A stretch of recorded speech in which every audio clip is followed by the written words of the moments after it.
La sagrada Kaaba en la Meca está presenciando una escena aterradora e impactante en todo el mundo. Miles de personas se pisotearon y huyeron del santuario sagrado. La Kaaba también pareció ser absorbida por este extraño suceso. ¿Qué tienen que ver estos extraños sucesos con la humanidad en su conjunto? Antes de empezar, suscríbete al canal y pulsa la campana para recibir las últimas noticias de la Kaaba y del mundo. La Kaaba se encuentra en el centro de la mezquita sagrada Al-Harem en Arabia Saudita. Desempeña un papel esencial en el rito del Hajj, la peregrinación que los musulmanes realizan a la Meca. Sin embargo, últimamente, siempre han ocurrido tragedias terribles en la Kaaba. Fuertes tormentas azotaron la Kaaba por completo, y posteriormente la Kaaba se vio continuamente afectada por insectos que atacaban esta zona. Millones de personas aún lidian con las consecuencias de la destrucción. Una enorme plaga de langostas azotó la Meca, Arabia Saudita, a principios de esta semana, lo que llevó a las autoridades del lugar más sagrado del Islam a iniciar una operación de limpieza para eliminarlas. Varios fenómenos anormales ocurrieron alrededor y en las inmediaciones de la ciudad santa de la Meca, lo que generó dudas entre los religiosos sobre el cumplimiento de las profecías. El granizo y el locus son dos de las 10 plagas mencionadas en el Éxodo para castigar al faraón por su acto de esclavizar a los judíos. A pesar de presenciar el poder y la fuerza de Dios, el faraón decidió desobedecer y sufrir la ira divina como consecuencia. Si bien los terremotos y las inundaciones se consideran señales del segundo regreso de nuestro Señor, cuando Dios regrese, juzgará a la humanidad por sus pecados y malas acciones y se llevará a los justos al cielo para la vida eterna. Esto confirma aún más que Jesús podría regresar en un futuro cercano. ¿Pero por qué aparecieron estas señales en la Kaaba y no en otro lugar del mundo? La Kaaba era un santuario en la época preislámica. Los musulmanes creen que Abraham y su hijo Ismael construyeron la Kaaba. La tradición sostiene que originalmente era una sencilla estructura rectangular sin techo. La tribu Quraysh, que gobernaba la Meca, reconstruyó la Kaaba preislámica alrededor del año 608 después de Cristo, alternando hiladas de mampostería y madera. Se elevó una puerta por encima del nivel del suelo para proteger el santuario de intrusos y inundaciones. Mahoma fue expulsado de la Meca en el año 620 después de Cristo hacia Yatrib, hoy conocida como Medina. A su regreso a la Meca en el año 629 después de Cristo, el santuario se convirtió en el centro de culto y peregrinación musulmán. La Kaaba preislámica albergaba la piedra negra y estatuas de dioses paganos. Se dice que Mahoma limpió la Kaaba de ídolos tras su victorioso regreso a la Meca, devolviendo el santuario al monoteísmo de Abraham. Se cree que la piedra negra fue entregada a Abraham por el ángel Gabriel y es venerada por los musulmanes. Mahoma realizó una última peregrinación en el año 632 después de Cristo, el año de su muerte, y así estableció los ritos de la peregrinación. La casa de Dios en la tierra. Kaaba significa cubo en árabe. Este edificio de 14 metros de altura es considerado por los musulmanes como la casa de Dios en la tierra. Se menciona claramente 2 veces en el Corán, en los versículos 95 y 97 de la Sura 5. Dios ha establecido la Kaaba como casa sagrada construida para los hombres, dice el versículo 97.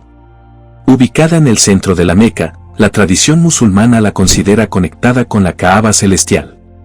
La tradición también remonta su fundación al profeta Abraham. La historiadora Jacqueline Chavi, especialista en los orígenes del Islam y autora del Corán Decrypté, Figuras bíblicas sobre el árabe, afirmó que diversos temas bíblicos, como la idea de un juicio final y de un Dios benigno creador del mundo, así como narraciones relacionadas con diversas figuras de la Torá y el Antiguo Testamento, inspiran el discurso coránico primitivo. Tras la Égira, en respuesta a la hostilidad de las tribus judías locales, Abraham, acompañado de su hijo Ismael, es descrito en el Corán como el fundador del edificio. ¿Qué hace que la Kaaba sea tan importante? ¿Por qué es importante para los musulmanes? Aunque la sagrada Kaaba, también conocida como Khana Kaaba, no es la casa misma de Alá, es la representación simbólica de su residencia en este mundo. Por lo tanto, cabe recordar que los musulmanes no adoran la sagrada Kaaba. Sin embargo, es el símbolo de la supremacía y la unicidad de Alá, que también es el primer pilar del Islam y el fundamento de la creencia de todo musulmán de que no hay más Dios que Alá. Además, la importancia de la Kaaba queda demostrada por su nombre de Qibla. En pocas palabras, es la dirección hacia la que se orientan los musulmanes de todo el mundo al realizar sus oraciones diarias. El Hajj es el quinto pilar del Islam y, por lo tanto, es obligatorio que todo musulmán con estabilidad económica y física lo realice al menos una vez en la vida. Al llegar a la Meca, los peregrinos musulmanes se reúnen en el patio de la gran mezquita, comúnmente conocida como Masjid al-Harim. Alrededor de la sagrada Kaaba, se les indica que realicen el Tawaf, caminata alrededor de la Kaaba, 7 veces. También tienen la intención de tocar o besar la piedra negra que se encuentra en la esquina oriental de la Kaaba. Este acto simboliza la sagrada Kaaba y, como símbolo de la unidad e igualdad musulmana en el mundo, también se afirma en el santo "Oh, humanidad. En verdad, os hemos creado a partir de un solo hombre y una mujer, y os hemos dividido en naciones y tribus para que os conozcáis. En verdad, el más honrado de vosotros ante Dios Todopoderoso es el más justo". ¿Por qué se construyó la Kaaba? La sagrada Kaaba es, sin duda, uno de los lugares religiosos más antiguos del mundo. Incluso antes de la llegada del Islam, la Kaaba era uno de los lugares de culto más sagrados para los árabes. Según la historia islámica, el profeta Ibrahim y su hijo, el profeta Ismael, construyeron la sagrada Kaaba siguiendo el mandato de Alá, tal como se afirma en el Sagrado Corán. Y cuando Abraham e Ismael estaban levantando los cimientos de la casa: Señor nuestro, acéptanos. En verdad, tú eres quien todo lo oye, quien todo lo sabe. Según la tradición islámica, la sagrada Kaaba fue inicialmente una estructura sin techo. A pesar de que el profeta Abraham la construyó para adorar a Alá, los Quraysh la ocuparon con ídolos durante su reinado. Sin embargo, durante el año 608 después de Cristo, poderosos líderes de la tribu Quraysh colaboraron para reconstruir la Kaaba preislámica utilizando diferentes tipos de madera y mampostería. Además, dado que la Kaaba se encontraba inicialmente en una zona de inundación activa, su puerta se elevó para proteger el lugar sagrado de las inundaciones y los intrusos. Poco después de recibir la bendición profética, el profeta Mahoma, sus compañeros y seguidores fueron expulsados de la Meca hacia Medina. En el año 620 después de Cristo, tras la conquista de la Meca en el año 8 del año 630 después de Cristo, el profeta Mahoma destruyó todos los ídolos de la Kaaba, devolviéndola al monoteísmo predicado por el profeta Abraham. Mientras lo hacía, se dice que el profeta Muhammad recitó el siguiente verso: la verdad ha llegado y la falsedad ha desaparecido. Desde entonces, la Kaaba ha sufrido numerosas modificaciones y alteraciones a lo largo de los años. Si bien su estructura de seguridad se ha modificado para dar cabida a un número cada vez mayor de peregrinos, los cimientos de la sagrada Kaaba siguen siendo los mismos. Sí, con una historia tan profunda y elementos espirituales, la Kaaba será el primer lugar donde se enviará una señal de Dios. Y eso también llamará la atención de toda la humanidad. ¿Por qué debe regresar el Señor? El Nuevo Testamento contiene muchas referencias a la segunda venida de Jesucristo. Hebreos 9:28 lo dice claramente: así que Cristo fue ofrecido una sola vez para llevar los pecados de muchos a quienes ansiosamente lo esperan. Aparecerá una segunda vez, sin relación con el pecado, para salvación. Énfasis añadido. A lo largo del Nuevo Testamento encontramos una referencia al regreso de Jesucristo en promedio una vez cada 25 versículos. Y 23 de los 27 libros hacen referencia a la segunda venida. Es el punto central de la Escritura y la base del Evangelio mismo. La buena nueva del reino de Dios que Él establecerá a su regreso. La Escritura es clara al afirmar que el regreso de Jesucristo será visible y visto por todo el mundo. He aquí, viene con las nubes y todo ojo lo verá. Los ángeles les dijeron a los apóstoles que su regreso sería visible y no secreto. Hombres de Galilea, ¿por qué están mirando al cielo? Este mismo Jesús, que fue tomado de entre ustedes al cielo, vendrá de la misma manera que lo vieron subir al cielo. Esta fue una partida visible, y los ángeles prometieron un regreso visible. La idea, comúnmente enseñada, de un rapto secreto simplemente no es cierta. Cristo prometió regresar y predijo cómo sucedería. Y si me voy y os preparo un lugar, vendré otra vez y os tomaré conmigo, para que donde yo estoy, vosotros también estéis. Dio más detalles en la profecía del Monte de los Olivos. Entonces la señal del Hijo del Hombre aparecerá en el cielo. Y entonces todas las tribus de la tierra lamentarán y verán al Hijo del Hombre viniendo sobre las nubes del cielo con poder y gran gloria. Mateo 24:30, sabemos que antes del regreso de Cristo, el mundo estará lleno de maldad, violencia y corrupción. Lo que no sabemos es cuándo regresará. Pero ¿cómo será el mundo tras su regreso? Un único gobierno mundial perfecto. Consideremos la corrupción que impera en todos los países hoy en día. La política mundial, incluso en los países más desarrollados como Estados Unidos, se basa en cimientos erróneos. Se basan en el razonamiento humano, simbolizado por el árbol de la ciencia del bien y del mal. Es un hecho mundial que los gobiernos corruptos han causado gran miseria e innumerables muertes. Consideremos los numerosos países envueltos en guerras para ver quién gobernará y cómo funcionará ese gobierno. Entonces, ¿qué dice la Biblia sobre el regreso de Jesús? Cuando la Biblia habla de su regreso, hace referencia a tiempos y épocas. Jesús también nos da señales que indican que su regreso está cerca. Mateo 24 contiene uno de los discursos más extensos sobre este tema. Mientras Jesús responde a la pregunta de los discípulos, ¿cuáles serán las señales de tu venida y del fin de los tiempos? Jesús menciona entre ellas falsos mesías, guerras y rumores de guerras. Dice que se levantará nación contra nación y reino contra reino. La palabra para nación en el griego original es etnos, de donde proviene la palabra etnicidad. Hemos visto en nuestra sociedad la proliferación de rebeliones entre grupos étnicos. También menciona hambrunas y terremotos en diversos lugares. Habrá un tiempo de persecución y el surgimiento de falsos profetas que traerán gran engaño.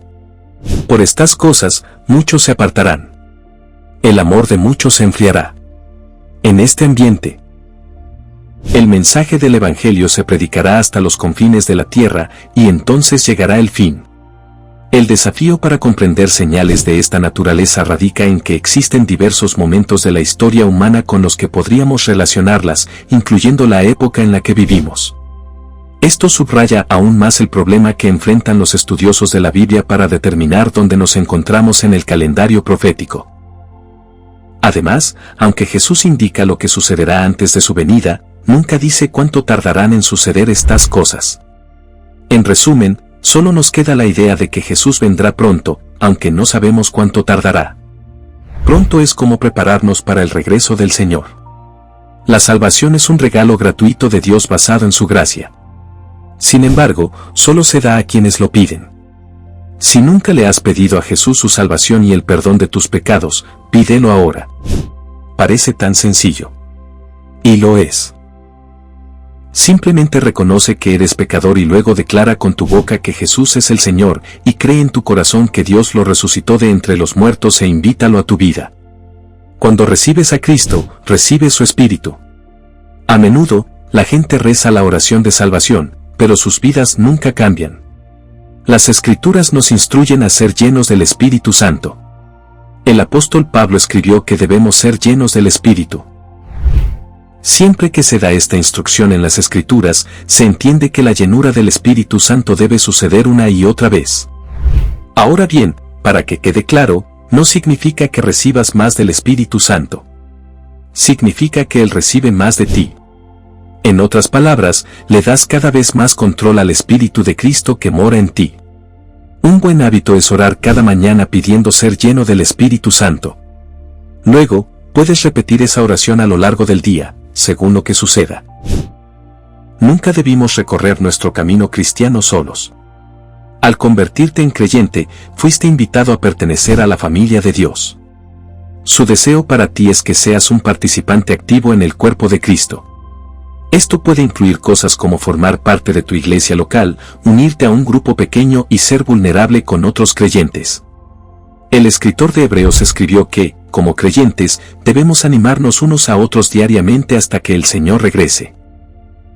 Parte de cómo nos preparamos para el fin de los tiempos es mantenernos unidos en comunidad. Debemos amarnos y animarnos mutuamente a diario.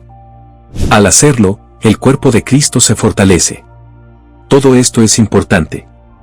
Los cristianos de todos los tiempos han confesado todo esto, a pesar de sus diferencias sobre el fin de los tiempos. Incluso está incluido en el credo de los apóstoles. El credo de los apóstoles habla de que Jesucristo ascendió al Padre. De allí regresará para juzgar a vivos y muertos. Y no solo regresará para juzgar a vivos y muertos, sino que habrá vida eterna. ¿Regresará Jesús? Sí. Quienes adoramos al Señor lo decimos no solo a regañadientes, pensando que va a regresar, sino con alegría. Jesucristo ciertamente regresará. Aún así. Ven, Señor Jesús. Lo que Dios dice sobre el anticristo es que Dios intenta enviar un mensaje a la gente para que tengan cuidado al orar con humildad en algún lugar. Porque quizás la persona que aparece allí no sea Dios, sino un Dios falso. El anticristo, o un Dios falso, es un individuo que aparecerá durante la era de injusticia que precederá al fin del mundo, y que causará corrupción y opresión en la tierra durante 40 días o 40 años. Su aparición es una de las principales señales del día del juicio. Engañará a mucha gente con falsos milagros y enseñanzas. Primero afirmará ser Jesús, y luego se declarará Dios. Recorrerá el mundo invitando a la gente a seguirlo y los tentará con comida, riquezas y promesas para acabar con su sufrimiento. Dios le dará la capacidad de hacer milagros como prueba para la humanidad. Resucitará a los muertos. Cortará a las personas en dos, caminará entre ellas y luego ordenará que esas partes se unan para revivir. Tendrá la capacidad de extraer las riquezas de la tierra, proveer de alimento y sustento en abundancia para tentar a la gente a seguirlo. Una clara señal de que no es Dios es que, a pesar de todos los milagros que le serán concedidos, no podrá curar sus propias deformidades físicas. Enviará a su ejército a combatir a cualquiera que no crea en él. Los dioses falsos son personas que dicen hablar en nombre de Dios, pero tienen sus propios intereses. Jesús advirtió a sus discípulos que estuvieran atentos a estas personas. Jesús no solo alertó a sus seguidores sobre los peligros de los dioses falsos, sino que también les dio instrucciones para reconocer a estos charlatanes. ¿Por qué son extremadamente peligrosos los falsos dioses? Cuando Jesús interactuaba con personas que buscaban, erraban o estaban extraviadas, siempre se mostraba compasivo. Les respondía con paciencia y amabilidad. Pero cuando Jesús se enfrentaba a la historia religiosa, a los hipócritas y a los falsos maestros, respondía con justa furia y una firme convicción. Dios te da la señal del anticristo porque quiere que estés siempre alerta a todo. No permitas que las señales falsas y los templos falsos te desvíen. Pero lo más importante es que Dios no quiere que estés siempre pendiente del anticristo, ya que eso puede cansarte y hacerte tambalear fácilmente. En cambio, mira a Dios, concéntrate en Él y deja que su luz guíe tu camino.